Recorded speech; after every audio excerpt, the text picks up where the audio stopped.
अस्सलाम वालेकुम नाज़रीन, मैं हूं मंसूर अली खान। आज हम देखेंगे कि तहरीक इंसाफ ने इस्लामाबाद में होने वाला मुसलसल 5वीं बार अपना जलसा क्यों मुलतवी किया। क्या अब यह कहा जा सकता है कि फैज़ याबी ख़त्म हो तो जलसा भी ख़त्म हो जाता है। नाज़रीन, पाकिस्तान तहरीक इंसाफ की बुनियाद इमरान खान ने 25 अप्रैल 1996 को रखी तो उस वक्त तहरीक इंसाफ फैज़ याब नहीं थी, इसलिए कोई बड़ा नाम इस पार्टी में शामिल नहीं हुआ और बगैर फैज़ याबी के 1997 के इंतखाबात में हिस्सा लिया तो पूरे मुल्क में कोई नशिस्त भी हासिल ना कर सकी। जब जनरल परवेज मुशर्रफ ने इक़्तिदार संभाला तो थोड़ी सी उम्मीद पैदा हुई कि इस बार फैज़ याब हो सकते हैं, इसीलिए इमरान खान की तरफ से 100 नशिस्तें हासिल करने का दावा किया जाने लगा। लेकिन जिनसे फैज़ याब होना था उनके पास भी रिपोर्ट्स आ रही थी कि जो दावे किए जा रहे हैं वो ज़मीनी हकायक से मुताबिकत नहीं रखते। फैज़ याबी के बगैर 2002 के इंतखाबात में इमरान खान मुश्किल अपनी ही नशिस्त जीत सके। 2008 के इंतखाबात में फैज़ याबी के बगैर नवाज शरीफ के कहने पर इंतखाबात का बॉयकॉट कर दिया, हालांकि मियां साहब ने खुद इलेक्शन में हिस्सा लिया था। मुल्क की सियासत में बेनज़ीर भुट्टो के माइनस होने के बाद सियासी शतरंज में नए खिलाड़ी को जगह दी गई। मीनार पाकिस्तान पर बिछाई गई शतरंज की बिसात पर जहां हर तरफ तहरीक इंसाफ पर फैज़ ही फैज़ नजर आया, तहरीक इंसाफ पर फैज़ याबी का यह आलम था कि बड़े सियासी नाम एक एक करके तहरीक इंसाफ में शामिल होने लगे। 2013 के इंतखाबात में बड़ी धूम थी कि यह जमात मुकम्मल फैज़ याब हो चुकी है, लेकिन जब नताइज सामने आए तो पता चला कि गद्दी नशीनों ने सिर्फ सर पर हाथ फेरा है, मुकम्मल फैज़ अभी नहीं बख्शा गया। लेकिन इंतखाबात के सिर्फ एक साल बाद तहरीक इंसाफ को फैज़ मिलना शुरू हो गया। 4 हल्के खोलने का मुतालबा शुरू हुआ, लंदन प्लान की बातें होने लगी और फिर कनाडा से किसी को बुलाकर इस्लामाबाद की तरफ रवाना किया गया। इसी फैज़ की बदौलत लाहौर से इस्लामाबाद तक जीटी रोड पर किसी ने नहीं रोका।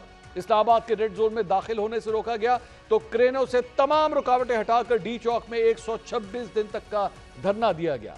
फैज़ याबी का यह आलम था कि शाम को कंटेनर से खाली कुर्सियों को देखते हुए एक तकरीर की जाती और रात को बनीगाला जाकर सोया जाता था।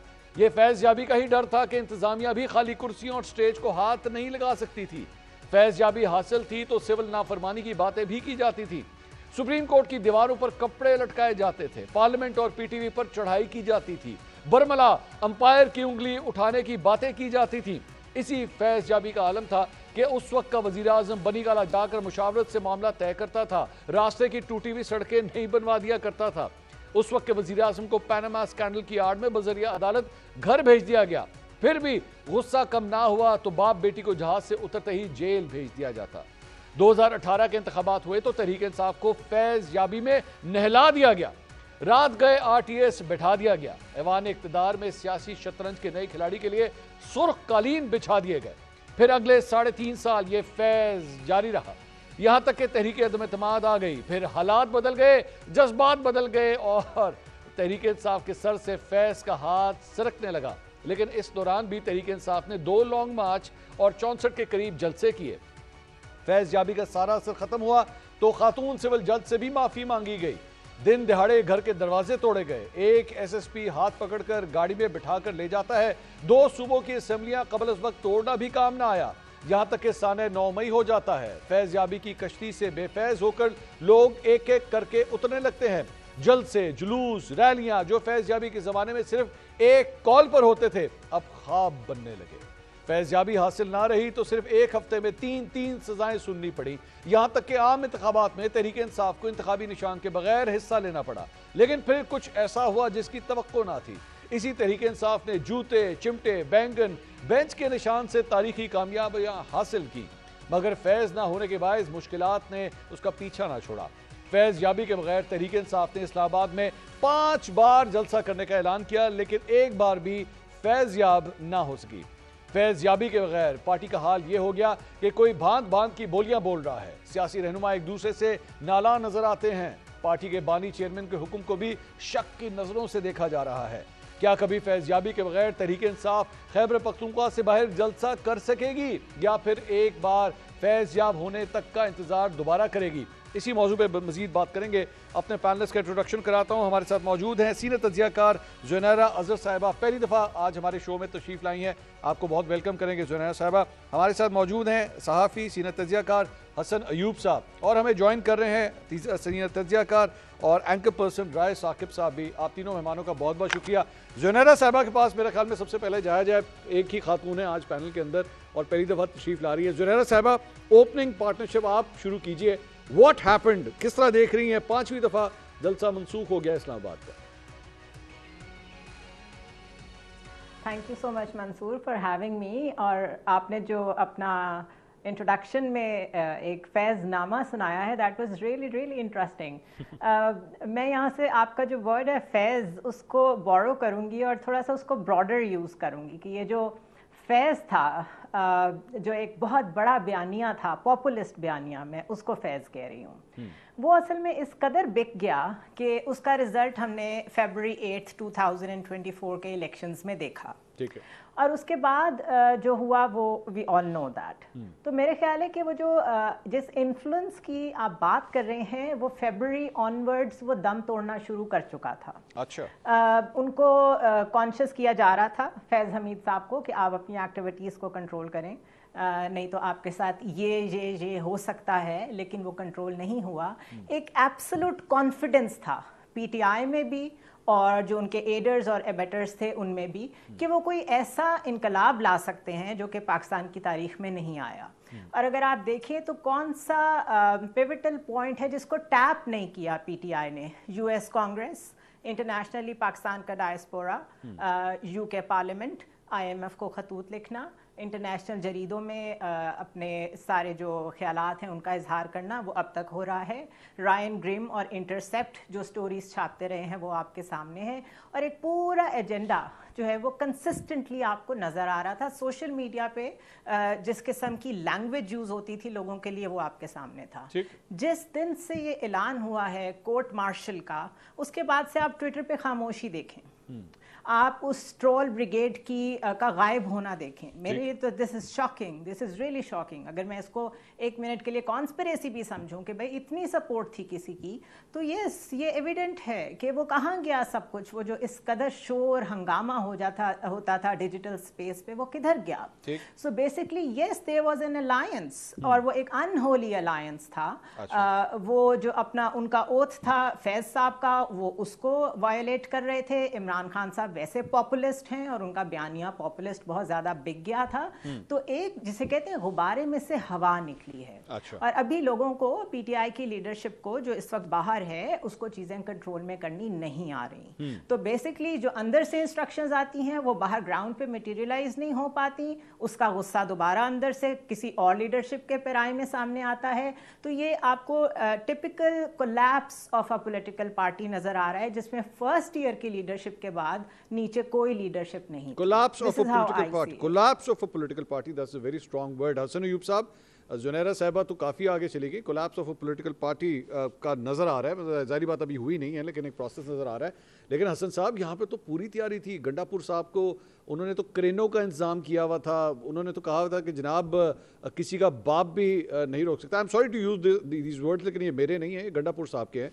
और मैं शेरफ द मरवत साहब की कल की एक मैंने ट्वीट देखी, उन्होंने कहा पीटीआई के कारकुनों को, उन्होंने कहा अगर नहीं आ सकते तो चूड़ियां पहन लो। वैसे this should, I am sorry, एक खातून हमारे पैनल में मौजूद है, ये तो नहीं कहना चाहिए, लेकिन दिस वाज वेरी हार्श। मतलब इस हद तक जो है वो ये बात कह दी गई। What happened? ये 12 घंटे में हुआ क्या ये सब कुछ? नहीं, ये 12 घंटों की बात नहीं है, ये रवायत है पाकिस्तान तहरीक इंसाफ की। जब भी ये निकलते हैं, 2014 में भी अगर आप देखें तो जब ये निकले थे तो इन्होंने कहा था कि हम तो हकीकी आज़ादी के लिए और इनकलाब के लिए बाहर निकले हैं।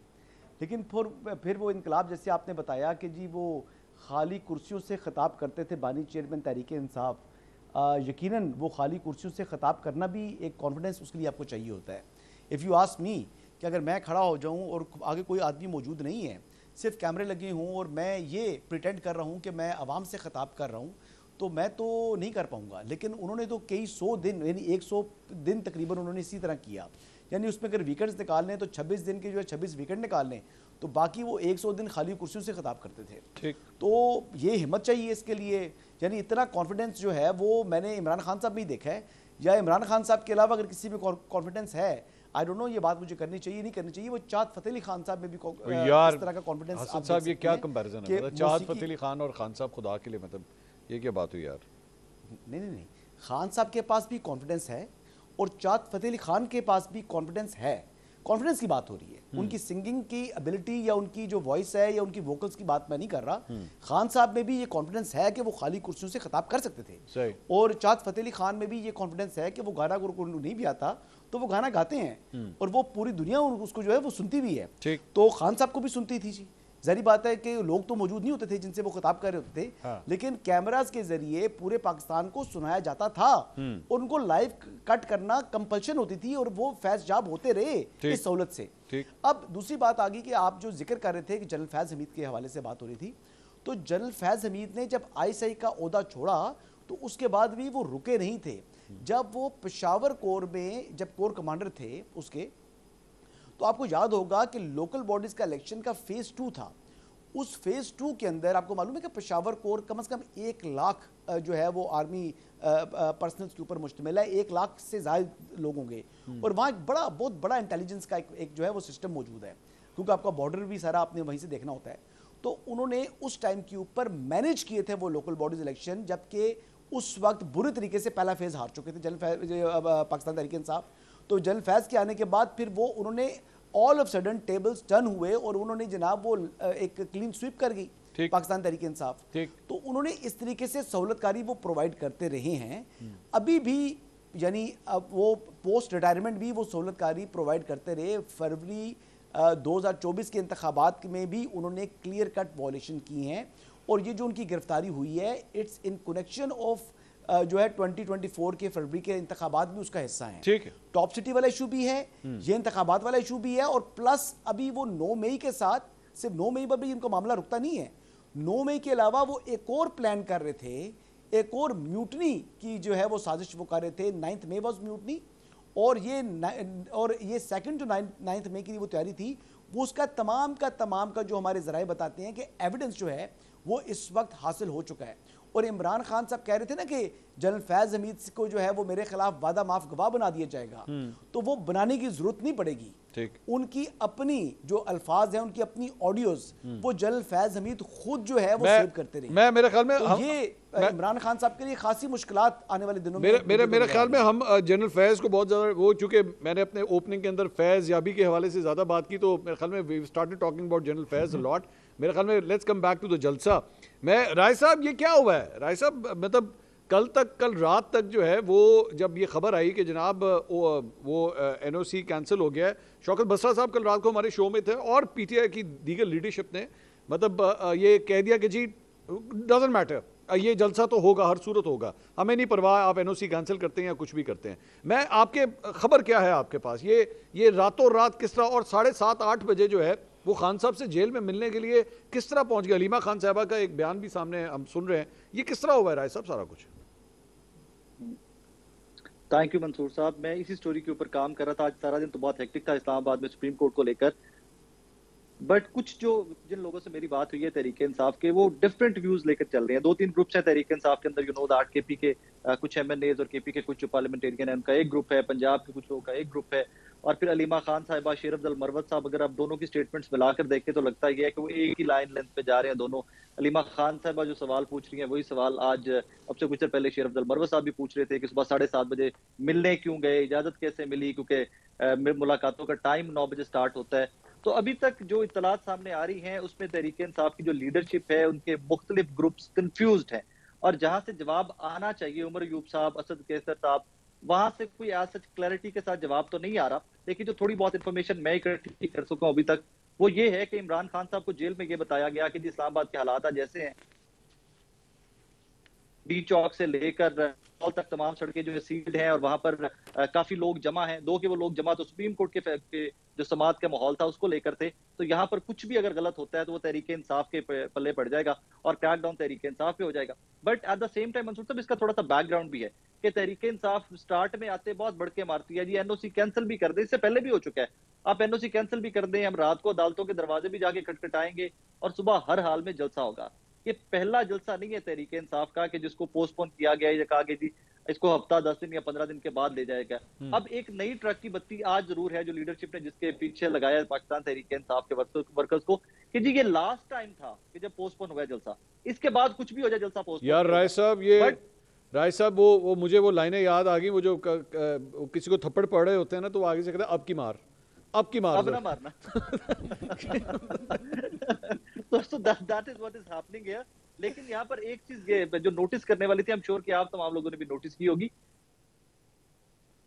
तहरीक इंसाफ का ऊपर से लेकर नीचे तक किसी भी सूबे किसी भी शहर का वर्कर जो है आज वो बहुत डिसअपॉइंटेड है और लीडरशिप अपने वर्कर को कायल करने के लिए कोई भी नैरेटिव सामने नहीं ला पा रही कि आज का जलसा क्यों पोस्टपोन हुआ है।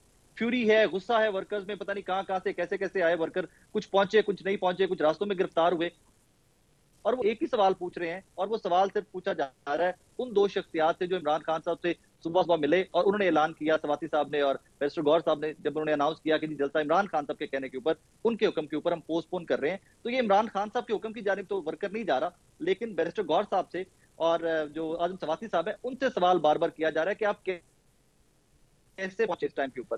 तो जब से इमरान खान साहब जेल में कोई ऐसी मिसाल मिलती नहीं है जिसके ऊपर लोग बात करें कि सुबह 7:30-8 बजे के करीब की मुलाकात हो। राय साहब दो चार पॉइंट्स हैं। एक अभी आपने थोड़ी देर पहले कहा कि जी अलीमा खान और शेर मरवत जो है वो हमें एक लाइन लेंथ के ऊपर लग रहे हैं।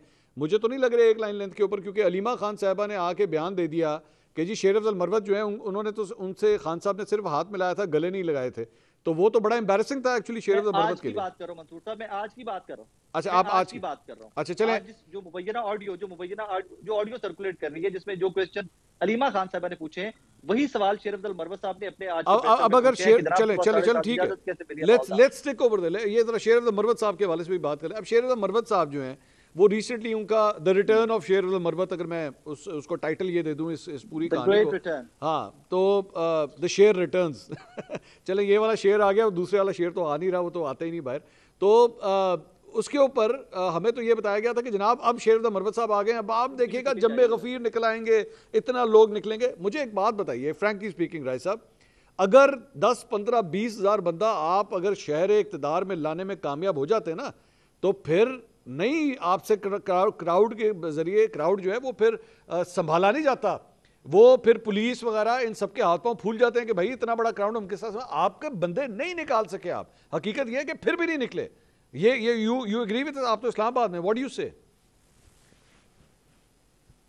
मंसूर साहब जो जगह है ना जहाँ पर जलसागाह थी जहाँ पर किया हुआ था, वहाँ 10-20 हज़ार बंदा बहुत ज्यादा बात। आई थिंक वहाँ पे 5-7 हज़ार बंदा भी, और वो लोकली उसी एरिया से, फैजाबाद से और शमशाबाद और वो जो सारा तरनौल का एरिया है वहीं से इतने बंदे इकट्ठे किए जा सकते थे। लेकिन लीडरशिप स्टेप फॉरवर्ड क्यों नहीं कर रही, इसका जवाब तो तहरीक इंसाफ ही देगी। और जलसागाह में 10-20 हज़ार बंदे की जरूरत ही नहीं थी। वो हर बंदा वहां पे होता, जो कैमरा का एंगल होना था वो लगना था बंदे ही बंदे हैं। वहां पे तो बहुत छोटी सी जलसागाह है, वो कोई ग्राउंड या कोई स्टेडियम नहीं है बहुत बड़ा कि जो कोई 10 के 20 एकड़ का ग्राउंड था या कोई बहुत खुली थी। नो, वो 5,000 बंदा भी was good enough for that, camera angle के लिए दिखाने के लिए देखे जलसागाह है, वो बहुत है उनके लिए। और यहाँ पर फिर तरनौल को पिक करने की मेरी अंडरस्टैंडिंग एक है कि नॉर्थ पंजाब के ऊपर ज्यादा फोकस था कि वहां से लोग आ जाएंगे, और केपीके पे फोकस था। बट केपीके का कल का एक वहां पे जो एक नोटिस सर्कुलेट कर रहा है वो भी जरा देखने वाला है कि जी पुलिस की क्या ड्यूटीज हैं और कौन सूबे से आपने अच्छा किया, आपने अच्छा किया ये पिन पॉइंट किया। Let's discuss this. ये जरा स्क्रीन पे दिखाएं जी। एक तो जो है वो आईजी पुलिस खैबर पख्तूनख्वा उनके दफ्तर से निकलने वाला एक ये नोटिस है, और इसमें ख़ास तौर पे एक मतलब रिमाइंडर है, आप समझ लीजिए एक रिमाइंडर है केपीके के पुलिस ऑफिसर्स को कि जनाब किसी किस्म का आपने गैर कानूनी जो हुक्म है उसे नहीं मानना, और किसी किस्म के ये जो पॉलिटिकल एक्शंस हैं इसको आपने फैसिलिटेट नहीं करना। अब ये आईजी केपी जो हैं वो ये जारी कर रहे हैं, और उन्होंने कहा कि अगर आपको कोई इस तरह के इलीगल ऑर्डर्स दिए जाते हैं तो बराए मेहरबानी आप इसको फौरन रिपोर्ट करें। ये एक दिन पहले जो है वो ये ऑर्डर्स सामने आए हैं। और इसी तरह सिर्फ ये नहीं बल्कि चीफ सेक्रेटरी की जानिब से भी, उनके दफ्तर से भी जो है एक और ऑर्डर ये भी निकला है, और इसमें भी ये कहा जा रहा है कि जनाब सारे एम्प्लॉइज़ को जो सरकारी मुलाजमीन हैं उनसे कहा जा रहा है कि जनाब आपने किसी पॉलिटिकल रैली का हिस्सा नहीं बनना है, आप अपने ड्यूटीज़ जो हैं उनको सरअंजाम दें। जुनैरा साहिबा, केपी गवर्नमेंट और अली अमीन गंडापुर की जो परफॉर्मेंस है उसके ऊपर भी बहुत से सवालिया निशान अब आ रहे हैं और पीटीआई के अपने अंदर ये शक शुबात जिसका राय साहब भी थोड़ा सा जिक्र कर रहे थे। यू बिलीव कि इस वक्त तमाम रहनुमा एक दूसरे को शक की निगाह से देख रहे हैं कि पता नहीं ये बंदा हमारे साथ है या उनके साथ है। ये भी एक प्रॉब्लम है जो पीटीआई फेस कर रही है इस वक्त। This is why I use the word collapse. मेरा यही मतलब था। देखिए, बहुत सारे लेवल्स होते हैं और हमने तो सुना था कि जो तहरीक इंसाफ है वो वाहिद जमात है जिसमें तंजीम साजी बहुत ज़बरदस्त हुई हुई है और बड़ा डिफरेंट लेवल्स के ऊपर कमेटीज़ बनी हुई हैं और सबकी अपनी ड्यूटीज़ हैं। एग्जैक्टली अब वो कहाँ है? Where is that? जब उसकी ज़रूरत है तो वो किधर है? वो पब्लिक इंगेजमेंट आपको कहाँ नज़र आ रही है? फर्स्ट ईयर लीडरशिप सारी भाग गई, गायब हो गई। टॉप पे टॉप मैन ऑफ कोर्स वो तो खान साहब खुद हैं, वो कहाँ हैं हम सब जानते हैं। कोई थर्ड टियर, कोई फोर्थ टियर, जिसको ये कहते थे हम डोर टू डोर एक्टिविटीज़ करते हैं, बिकॉज मेरी यहाँ बातचीत होती थी पीटीआई के लोगों से। ये तो बड़ा ऑर्गेनाइज्ड शो करते थे अपने आप को। ना आपको कोई नज़र आ रहा है ग्राउंड पे? कोई भी नहीं है।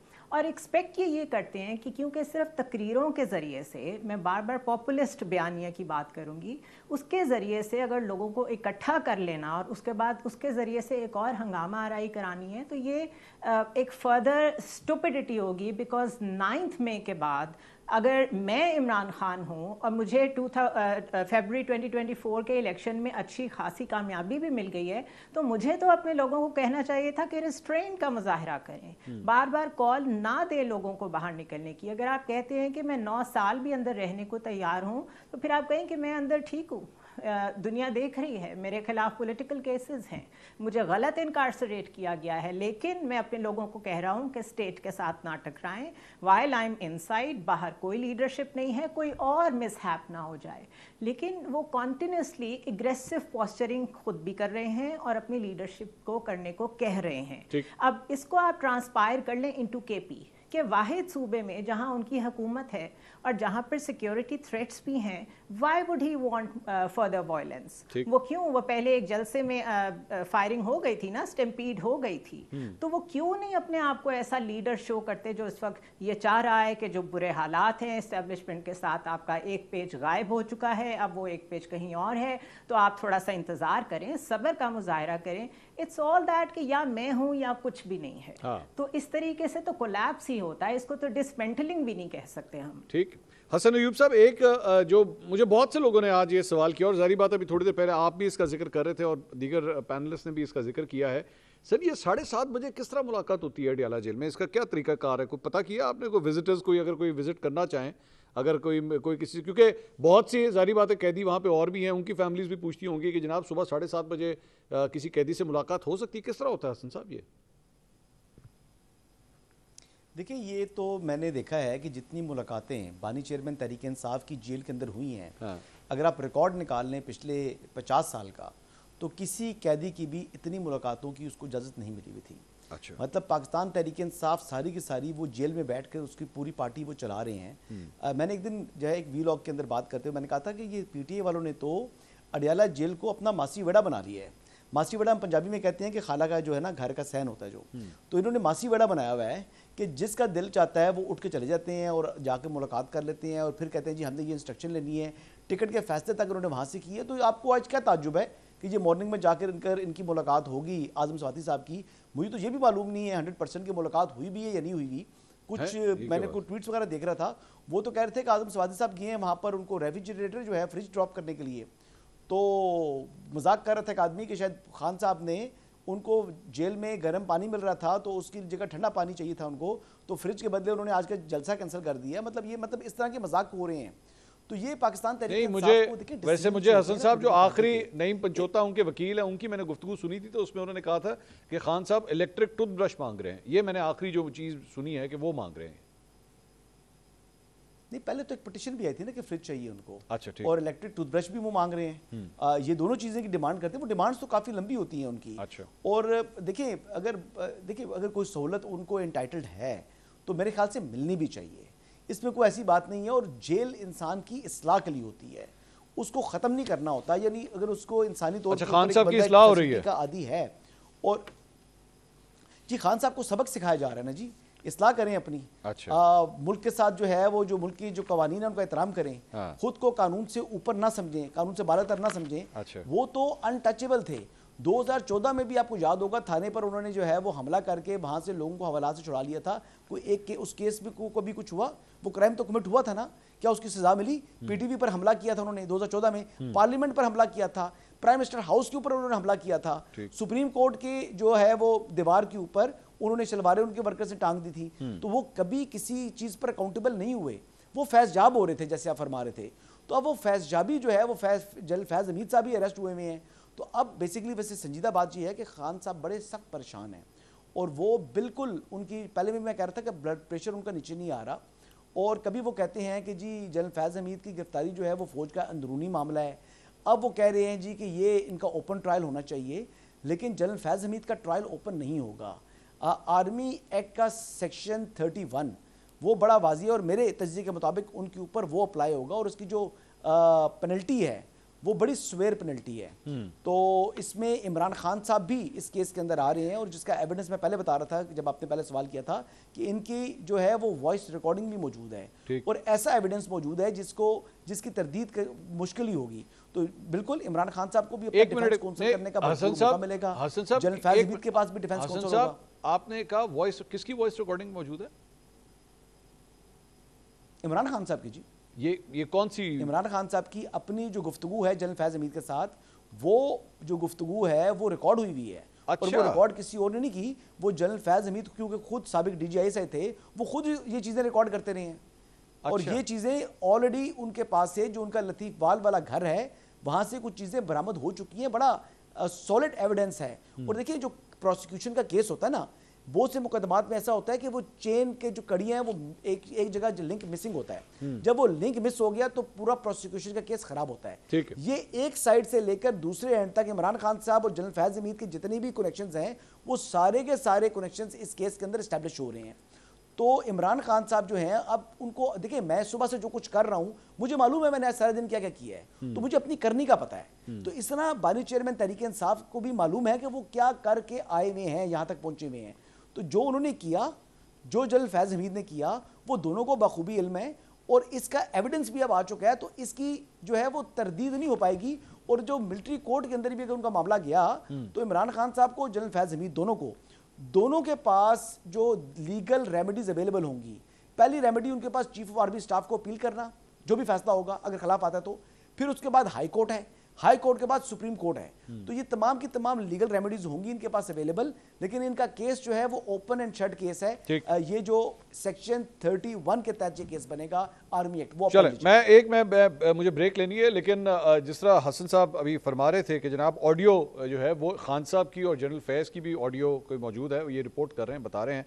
इसी तरह आज एक ऑडियो जो है वो अलीमा खान साहिबा की भी सामने आई। मैंने एक ब्रेक लेनी है, ब्रेक के बाद अलीमा खान साहिबा की ये जो मुबैना ऑडियो है जरा इसको भी डिस्कस करेंगे कि ये हमें क्या बता रही है पार्टी के हवाले से। स्टे विद अस।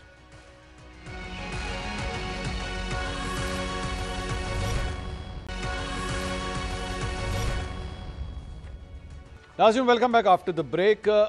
आज सारा दिन जो पाकिस्तान तहरीक इंसाफ का जो जलसा मनसूख हुआ, मनसूख नहीं एक्चुअली से मुलतवी का लफ्ज़, क्योंकि अब इन्होंने दोबारा नई डेट दे दी है और उन्होंने कहा जी 8 सितंबर को अब ये होगा। अब 8 सितंबर को होता है कि नहीं होता, अभी वेट एंड सी। 5वीं दफ़ा तो ये ऑलरेडी ये काम हो चुका है।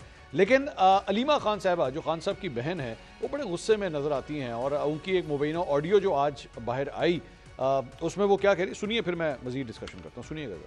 किसी का इरादा ही नहीं है उसको बाहर निकालने का। इमरान का ये एस्टेब्लिशमेंट नहीं भेजा है ना, उन्होंने देखा कि लोग सारी पाकिस्तान से उठ के आ रहे हैं और जोश ज्यादा है। उन्होंने इस वक्त 7:30 बजे आजम स्वाति मिलने क्यों गया, बस ये एक सवाल है, किसने भेजा? और ताकि इमरान का जाके कहो जी हम मुलतवी करें, आपके नाम पे हमने मुलतवी करना है। और मैं कई दफा कह चुकी हूँ कि इमरान खान से पूछ क्यों रहे हैं जेल में बैठे हुए, चेयरमैन तो बाहर बैठा हुआ है, फैसले ये खुद करते हैं जब दिल करता है। इमरान खान को निकालने की बात आती तो इमरान खान से जाके पूछने बैठ जाते हैं। सुबह गए क्यों आजम स्वाति, इजाजत कैसे मिली? आप सवाल पूछिए अपनी सोशल मीडिया पे। ये आपने गुफ्तगू, अब राय साहब ये इसको इस सारी गुफ्तगू को, जाहिर बात है खान साहब की वो बहन है और ये व्हेन आई से अलीमा खान, मेरे ख्याल में सिर्फ अलीमा खान नहीं, मैं दीगर बहनों का भी यही मौकफ होगा क्योंकि तीनों इकट्ठे ही मेरे ख्याल में चलती हैं। दिस मीन्स के खान साहब की जो फैमिली है वो बड़ी सवेयर कंसर्न है कि पीटीआई की ये जो मौजूदा लीडरशिप है ये इंसाफ नहीं कर रही खान साहब के साथ, और ये कोई छोटी स्टेटमेंट नहीं है जो उनकी बहन की तरफ से आई है। मंसूर अली खान साहब, ये पहली स्टेटमेंट नहीं है। मुझे याद है कि जब एटीसी में जब ये बहनें इमरान खान साहब किया करती थी, तब भी ये बात किया करती थी कि इमरान खान ने कभी भी एहतजाज की कॉल खुद से नहीं देनी कि मुझे बाहर निकालने के लिए एहतजाज करो। उन्होंने कभी अपने लीडर्स को, अपने वर्कर्स को ये नहीं कहना कि जनाब अब मुझे बाहर निकालने के लिए तुम लोग एहतजाज करो। और यही स्टेटमेंट उन्होंने एक आधा दिन पहले भी दी है कि इमरान खान अपनी जात के लिए कभी ये नहीं कहेंगे कि प्रोटेस्ट करो, ये प्रोटेस्ट पार्टी को करना पड़ेगा। बैरिस्टर गौहर लीड कर रहे हैं, उनको करना पड़ेगा, अली अमीन गंडापुर साहब को करना पड़ेगा।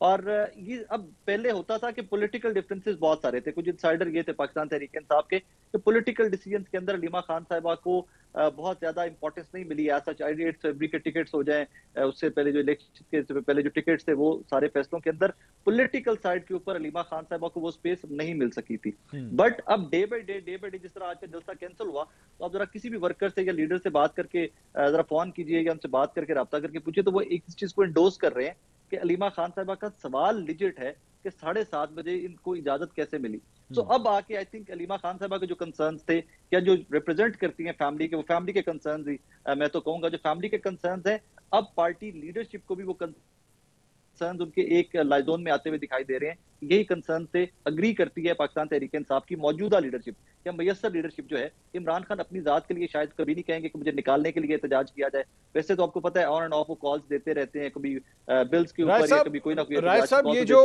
एक नोशन है जो पार्टी के अंदर कुछ लोग ये कहते हैं कि शायद चंद लोग पार्टी के अपने अंदर चंद लोग, और खासतौर पर मेरे ख्याल में मैं फवाद चौधरी साहब को यहाँ पे कहना चाहूँगा कि वो भी इसका जिक्र करते हैं कि जनाब चंद लोग शायद पीटीआई के अंदर मौजूद हैं जो चाहते ही नहीं है कि खान साहब बाहर आए, वो क्योंकि अगर वो बाहर आ गए तो उनमें से कईयों की दुकानदारी जो है वो बंद हो जाएगी। ये आपको इस बहस में वेटेज लगता है? ये तो फैक्ट है। देखिए, ये तो फैक्ट है कि बहुत सारे इस तरह के लोग तहरीक इंसाफ को ब्लीड कर रहे हैं कि इमरान खान साहब अगर बाहर आ जाते हैं जेल से, वो अपनी पार्टी के मामला संभाल लेते हैं, तो ये लोग आपको और मुझे पाकिस्तान तहरीक इंसाफ के बानी चेयरमैन के राइट लेफ्ट कहीं पर नजर नहीं आएंगे। ये फैक्ट है। अगर खान साहब कल को बाहर आ जाते हैं तो आपको क्या लगता है कि बैरिस्टर गौहर साहब भी चेयरमैन होंगे या बैरिस्टर गौहर साहब भी राइट लेफ्ट होंगे या शेर अफजल मरवत साहब भी इस तरह क्राउड पुलर होंगे?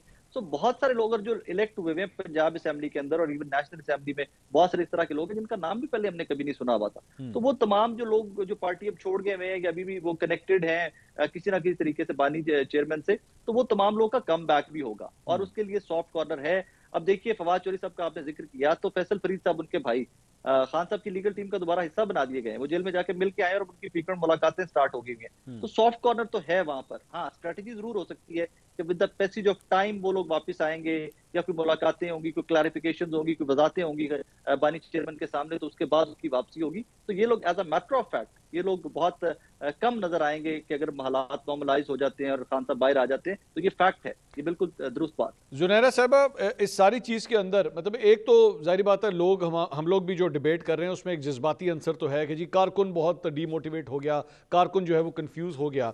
लेकिन अगर ग्राउंड रियलिटी की बात की जाए, एंड ऑब्वियसली पाकिस्तान के जो सहाफ़ी हैं वो काफ़ी हद तक इनसाइड द ड्राइंग रूम्स जो या मीटिंग रूम्स जो बातें हो रही होती हैं, आई थिंक हमें वो काफ़ी हद तक उसकी इन्फॉर्मेशन होती है। मैं ज़रा थोड़ा सा डिबेट और डिस्कशन का ज़रा एंगल चेंज करना चाहूँगा। जुनैरा साहब, डू यू थिंक कि मुझे ये फील होता है, मैं आपकी भी राय चाहूँगा कि डू यू थिंक कि एक्चुअली पार्टी के अंदर इस वक्त इस बात की स्ट्रगल है, और ये नून लीग में भी आपको याद होगा एक ज़माने में रही है, वो ये स्ट्रगल है कि हमने एंटी इस्टेब्लिशमेंट चलना है या हमने प्रो इस्टेब्लिशमेंट चलना है? चंद नासिर एंटी इस्टेब्लिशमेंट बयानियां लेके चलना चाहते हैं, चंद प्रो इस्टेब्लिशमेंट लेके चलना चाहते हैं। ये कंफ्यूजन भी इस वक्त पाकिस्तान तहरीक इंसाफ में पुल और पुश की सिचुएशन क्रिएट कर रही है।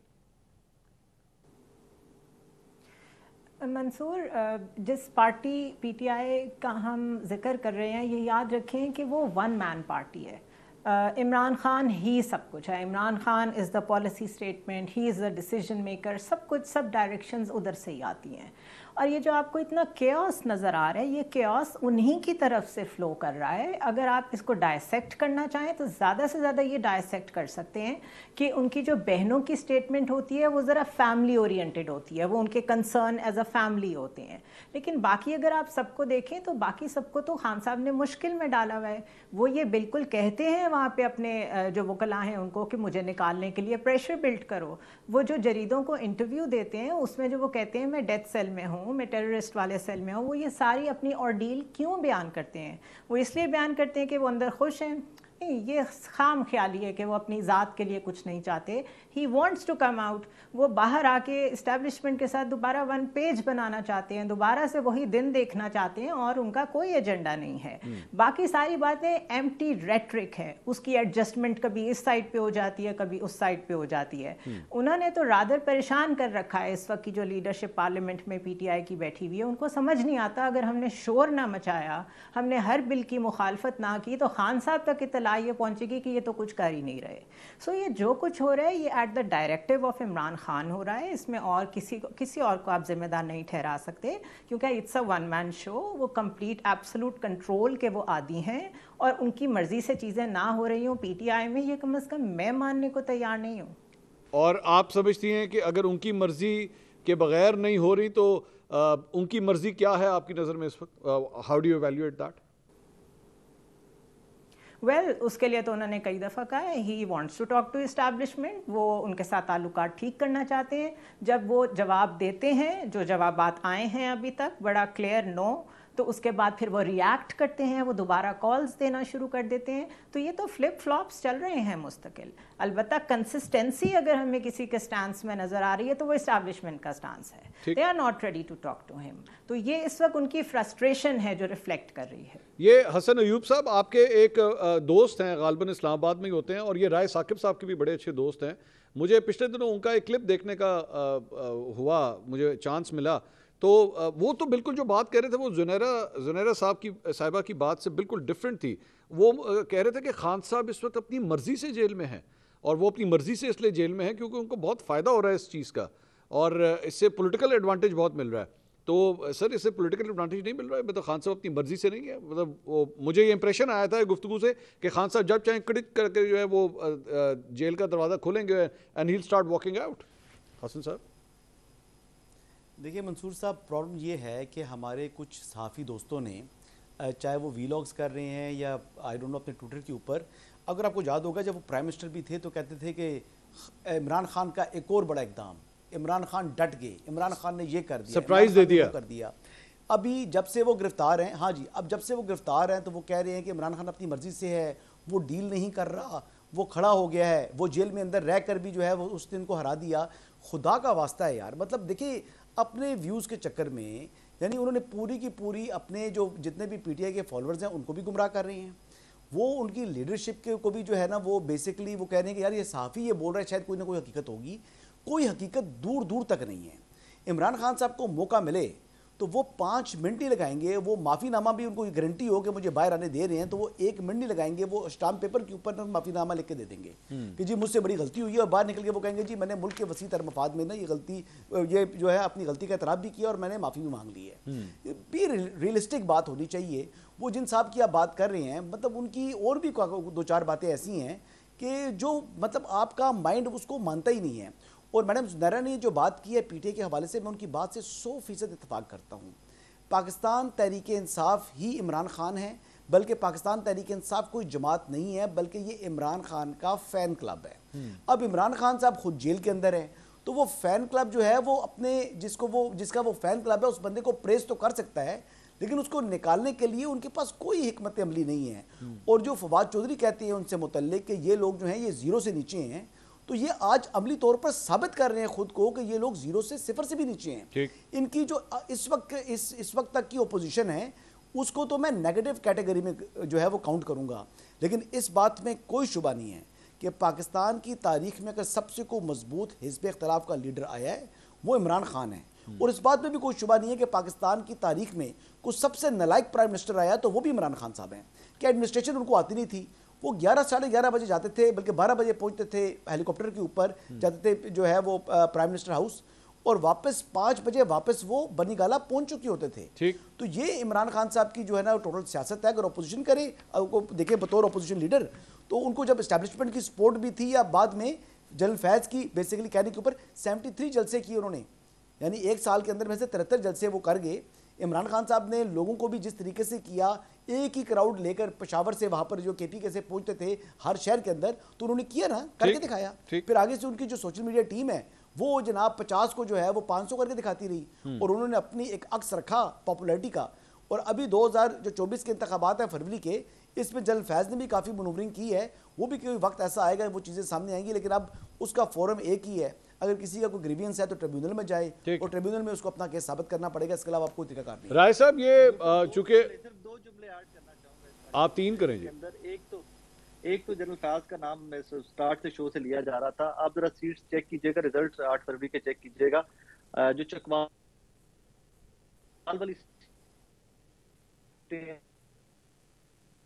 वहां से कि इमरान खान एक वन मैन शो है पार्टी का। यस आई एग्री कि बिल्कुल इमरान खान साहब का नाम तहरीक इंसाफ है और तहरीक इंसाफ का नाम इमरान खान साहब है, but at the same time we claim और वी से इमरान खान साहब कहते हैं एहतजाज करो, मुझे बाहर निकालो, और पर हो रहा था, जलसा हो रहा था। एट द सेम टाइम हम कहते हैं कि वहां पर यूटर्न, आज तुम लोगों ने जलसा नहीं करना, इसको मुलतवी कर दो। सो आई थिंक हमारी अपनी स्टेटमेंट्स के अंदर भी कॉन्ट्रडिक्शन आती है, बट आई थिंक उसी को वो कैश आउट किया जाता है कि चले जिस तरह चीजें डेवलप हो रही हैं उनको उसी तरह पिक्चर दिखा दी जाए, शेप अप कर दिया जाए। तो इसमें हमारी अपनी स्टेटमेंट्स के अंदर भी काफी जगहों पे कॉन्ट्रडिक्शंस है कि वही इमरान खान है कहते हैं कि निकालने के लिए जलसा करो, पूरे पाकिस्तान में जलसे जुलूस होने चाहिए, और वही इमरान खान है कि वो कहते हैं कि तरनौल वाला जलसा जो है उसको पोस्टपोन कर दो, मुझे हालात कुछ अच्छे नजर नहीं आ रहे, कुछ गलत ना हो जाए, तो लिहाजा यहाँ पर इसको पोस्टपोन किया जाना चाहिए।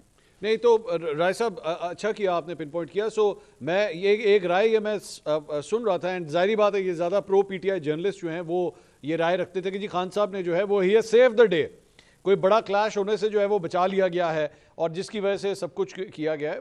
आप भी इसी नोशन में बिलीव करते हैं कि एक्चुअली खान साहब has become a saviour of today?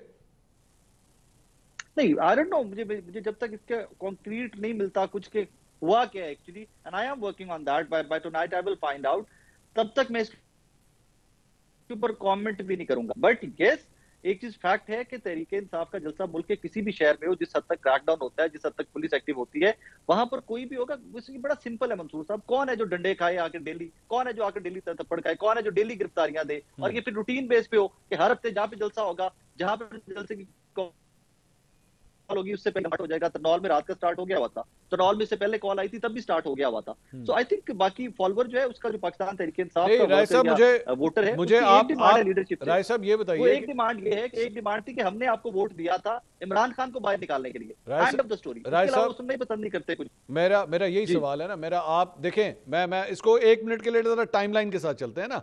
कल 5:15 बजे एनओसी कैंसिल होता है, रात को 5:15 से लेकर रात 12, 1, 2 बजे तक हमें हर टेलीविजन चैनल पे पाकिस्तान तहरीक इंसाफ के तमाम रहनुमा ये कह रहे हैं जलसा तो होगा, डंके की चोट पे होगा, एनओसी देते हैं या नहीं देते, हर सूरत होगा।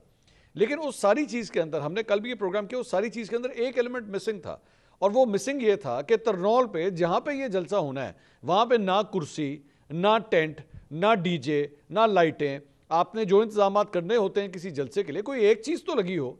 आपने देखा, did you visit that spot? क्योंकि हमने जो वहां से वीडियोस मंगवाई वहां पे तो कुछ भी नहीं, वहां पे ग्राउंड में सिर्फ पानी था। तो इसका, और वहां पे लोगों ने कल रात को इस बात के शक का इजहार शुरू कर दिया था कि इनका इरादा नहीं लगता जलसा करने का। जी हसन साहब, आप कमेंट कीजिए इस पे। जी, मैं उस तरनौल के बड़ा करीब रहता हूँ जी, वो वहाँ पर जो पॉपुलेशन होता भी मैंने देखा है। ये कोई ऐसा इलाका नहीं है जहाँ पर फसलें हैं, कोई ऐसी चीज़ है, बड़े बड़े प्लाजे बने हुए हैं, बड़ी बड़ी हैवी मशीनरी के वहाँ पर जो है वो लोग बैठे हुए हैं, बहुत सी चीज़ों के होलसेल के गोदाम वहाँ पर मौजूद हैं।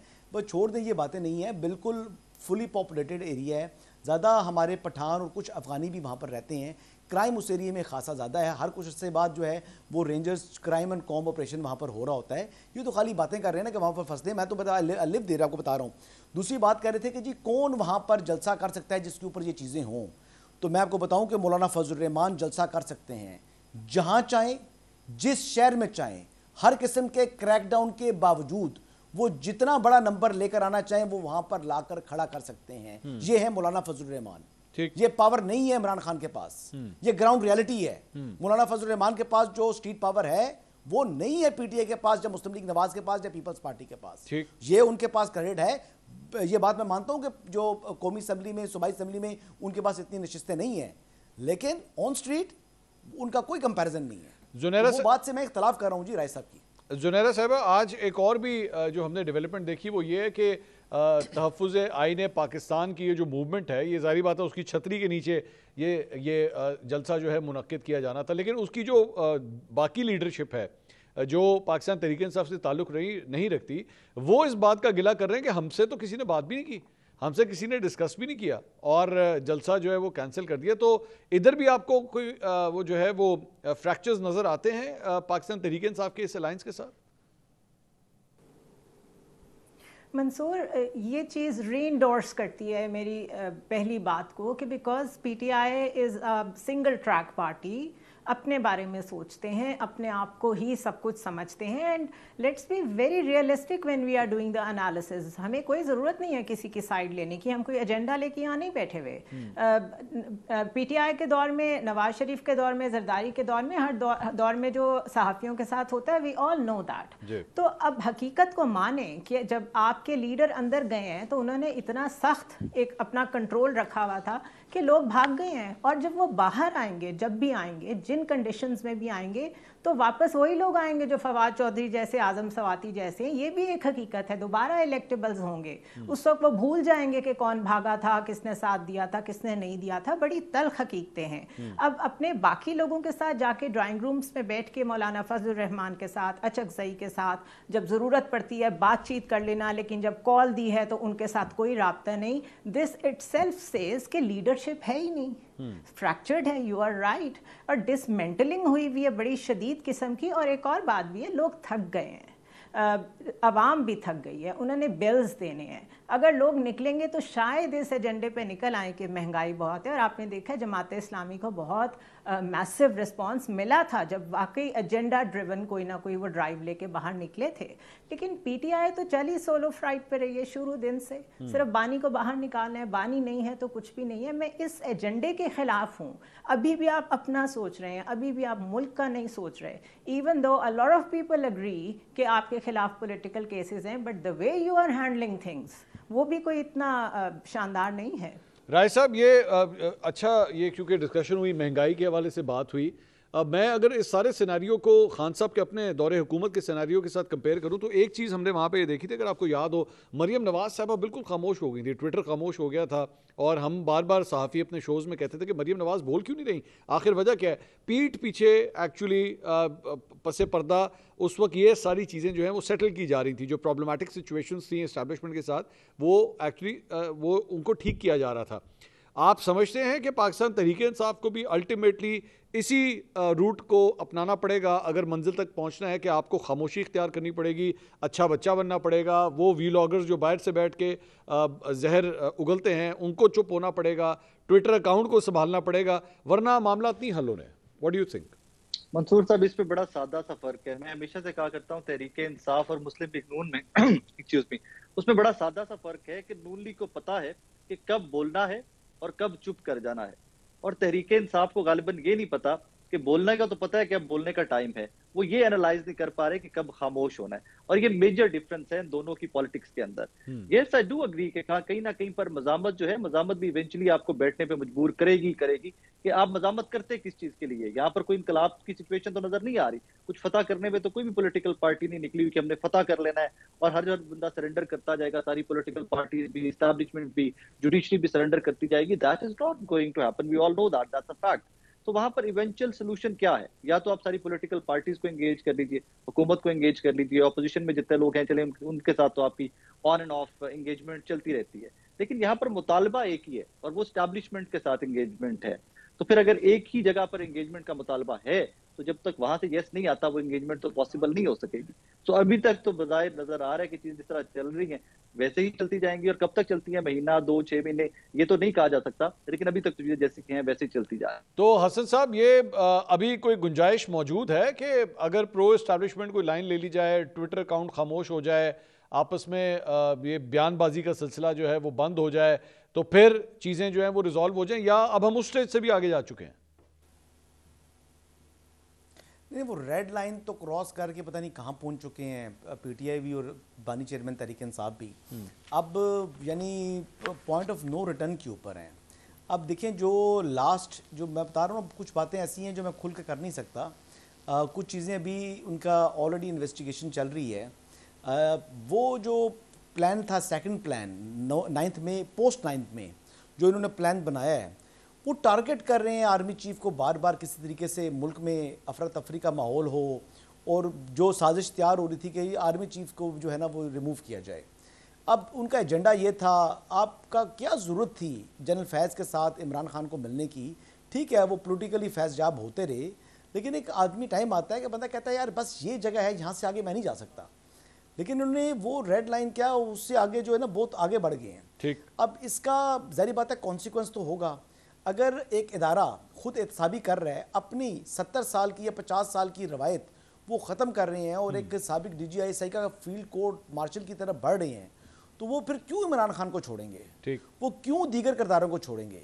वो किसी भी कोई ब्यूरोक्रेट है, कोई पॉलिटिशियन है, कोई भी अगर उस साजिश का हिस्सा है, अगर वो अपने एक साबिक 3 स्टार को नहीं छोड़े तो फिर वो इमरान खान को या दीगर लोगों को छोड़ेंगे। देखिए एक चीज़ बड़ी वाज़ेह है कि ये टॉप सिटी वाला इशू नहीं है जनरल फैज़ हमीद की गिरफ्तारी, और जो ISPR की प्रेस रिलीज थी जिसमें आर्मी एक्ट की वॉलेशंस का जिक्र है, वो वैसे जिक्र नहीं किया, वो बड़ा उसने उस चीज़ को जो है ना उन्होंने यानी एक ओपन एंडेड छोड़ा है, जिसके अंदर बहुत सी चीज़ें उन्होंने यानी हर बात बता भी दी और एक्यूरेट चीज़ को बयान भी नहीं किया। ठीक। तो ये अभी जो सिचुएशन इनके लिए नया टाइम आने वाला है और इसमें ज़्यादा वक्त नहीं लगेगा।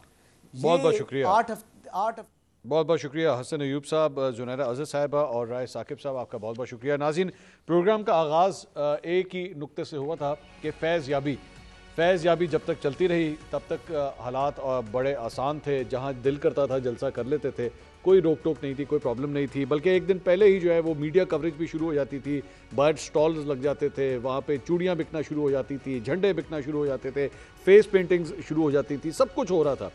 लेकिन जैसे ही फैज़ याबी अब ख़त्म हुई है तो करते करते अब ये सूरत हाल है कि ना गाड़ियाँ लाहौर से निकल सकती हैं, ना अटक का पुल क्रॉस किया जा सकता है, बल्कि रहनुमाओं को तो दफ्तर से भी बाहर अब निकलने की इजाज़त नहीं मिलती। कहानी यहाँ तक पहुँच चुकी है। बहरहाल प्रोग्राम से अब तक इतना ही। अगले हफ्ते आपसे दोबारा मुलाकात होगी। अल्लाह हाफ़िज़।